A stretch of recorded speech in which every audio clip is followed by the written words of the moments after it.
Behold the infamous O Block. This hallowed ground located on the 64th block of South Dr. Martin Luther King Drive is home to the low-income housing complex known as the Parkway Gardens. The mere mention of O Block strikes fear into the hearts of rappers across the land. Their terror is whispered in countless tales, but why do they fear this place so?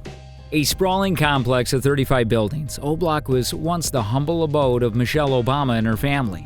They called it the charming and cozy little community, yet rappers dare not tread upon this land. Today, we shall uncover the secrets of O Block and the reasons why it strikes fear in those who make their living on the microphone. We'll discover the truth behind the legends and find out what makes this place so notorious. Are the rappers' fears justified, or are they simply unfounded rumors?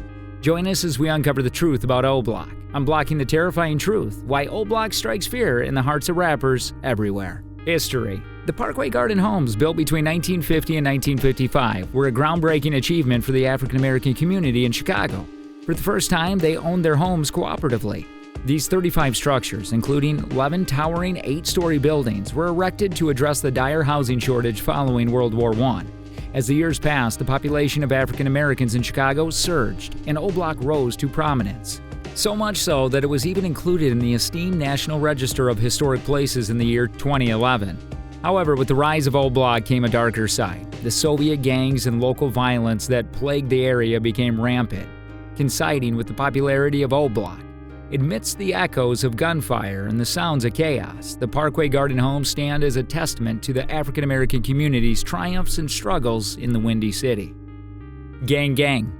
In the bustling city of Chicago, a storm was brewing. It was the year 1955, and a group of young teenagers from the prestigious black communities of Hyde Park, Kenwood, and Inglewood had come together to create something new, something that would shake the very foundation of the city. These young people were determined to fight back against their adversaries, to take control of their own lives and build a new world where they could thrive. Their leaders were strong and fearless. Men like David Barksdale, Richard Strong, Larry Hoover, Leonard Longstreet, Kilroy. Devil's Disciples, a name that struck fear into the hearts of all who heard it. For years, the Devil's Disciples waged a fierce war against their enemies, fighting for control of the streets and the neighborhoods they called home.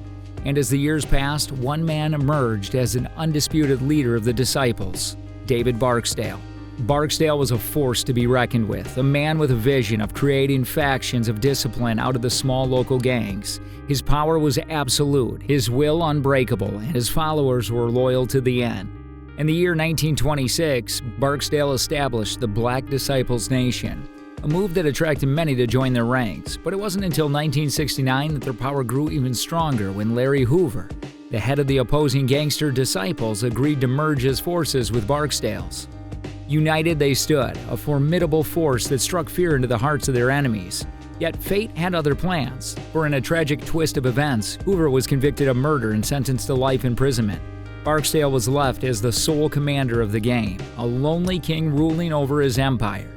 But his reign was short-lived, for at a tender age of 27, he succumbed to kidney failure, leaving his followers in disarray. The Black Gangster Disciples Nation was thrown into chaos, the winds of change sweeping across the city. The game eventually split into the Black Gangster Disciples and the Black Disciples, a pivotal moment that would shape the course of history. Even today, these two factions still hold sway over the city's neighborhoods, locked in a never-ending cycle of violence and bloodshed. Their rivalry has never ceased, a deadly gang war that rages on with no end in sight. At times they may find peace, but it's always fleeting, for the thirst of power and control is never quenched. Black Disciples. From the depths of Chicago, a gang has risen, spreading its reach far and wide. Clutching the Midwest and its western states in its iron grip, this gang is none other than the notorious Black Disciples, whose color of black and red and blue strike fear into the hearts of all who dare to cross them. Reports from the year 2004 reveal a harrowing truth. There could be as many as 300 different factions of the Black Disciples, each consisting of nearly 30 members, all bound together by a sinister organizational framework. At the head of each group stands King Shorty, second only to the minister, assistant co-minister, and Demetrios. The gang's criminal exploits are as varied as they are terrible. From the trafficking of illegal drugs to the sale of weapons, burglary, money laundering, murder, racketeering, robbery, illegal gambling, kidnapping, and theft.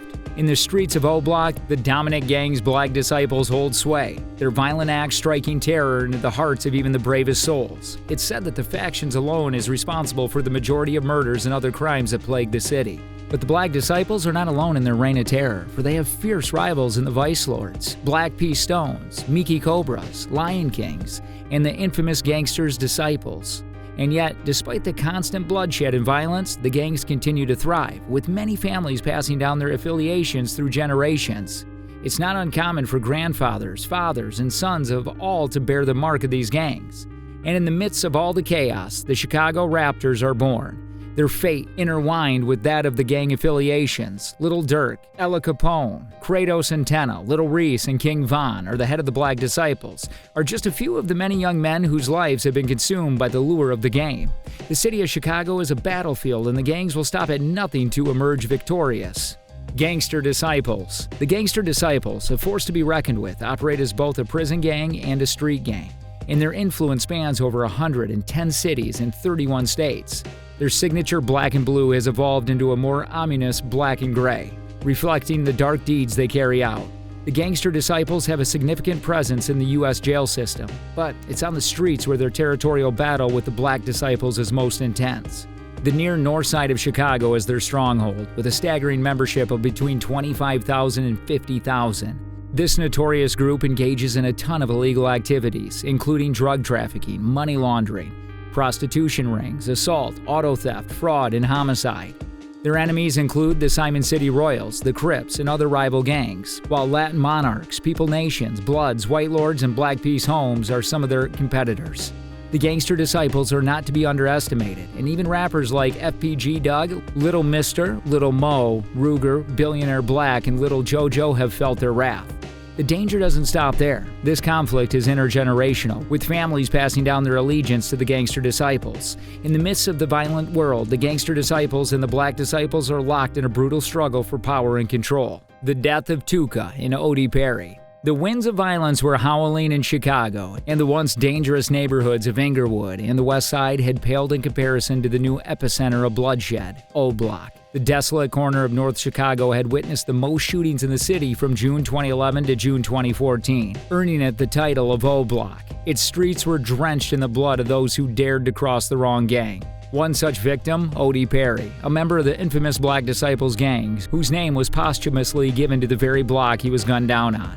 But the circumstances of his death remain shrouded in mystery, with some speculating that it was a bloody result of a vengeful act against a rival gang that took the life of Gregory Chandel, or Tuca, as he was known on the streets. Tuca's death had sent shockwaves through the community, and his followers, the St. Lawrence Boys, or STL, had taken up arms under a new name and banner, Tucaville. They now controlled a region in O Block, fiercely guarding it against anyone who dared to challenge their authority. The violence in the dark enclave showed no signs of abating, and the gangs of Chicago continued to spill blood on its streets, leaving a trail of destruction and despair in their wake. Thanks for tuning into this video on why rappers are afraid of O Block. As we've seen, O Block has a reputation for being a dangerous neighborhood in Chicago, and rappers who claim to be from there or affiliated with it have faced scrutiny and even violence. But what can we do to address the issue and prevent further violence? We encourage you to leave your thoughts and comments below and share this video with others to raise awareness. And don't forget to subscribe to our channel for more thought-provoking content. Together, we can make a difference in our communities.